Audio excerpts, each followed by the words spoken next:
Elle est devenue l'une des porte-voix du mouvement MeToo en France. Judith Godrèche, qui a accusé les réalisateurs Jacques Doyon et Benoît Jacquot de violences sexuelles, pourrait s'exprimer ce soir lors de la cérémonie des Césars. Ce qui est intéressant, c'est quand même qu'on se pose la question avec autant d'impatience, autant d'ardeur que le fait qu'une femme prenne la parole ou pas en public dans cette cérémonie, que ce soit devenu un enjeu aussi important, en soi, c'est un signe de l'époque et du fait qu'il y a quelque chose de très important qui est en train de se passer. Mercredi, Isilde Lebesco, qui envisage elle aussi de porter plainte contre les deux réalisateurs, dénonçait la complicité du monde du cinéma.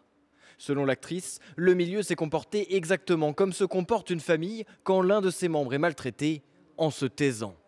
Des prises de parole publiques qui pourraient aider la cause féministe pour cette association. Certainement que beaucoup de personnes en fait n'osent pas non plus prendre la parole parce qu'elles se disent bah moi il y a d'autres fois où je me suis tue, il y a d'autres fois où peut-être que j'ai mal agi, des choses comme ça. Et d'ailleurs l'année dernière, je ne sais pas si vous vous souvenez, mais au César, beaucoup des femmes qui avaient été récompensées avaient eu des discours très solidaires.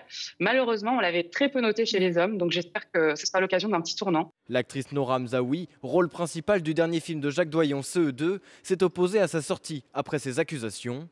Le réalisateur dément les faits et a décidé de déposer plainte pour diffamation.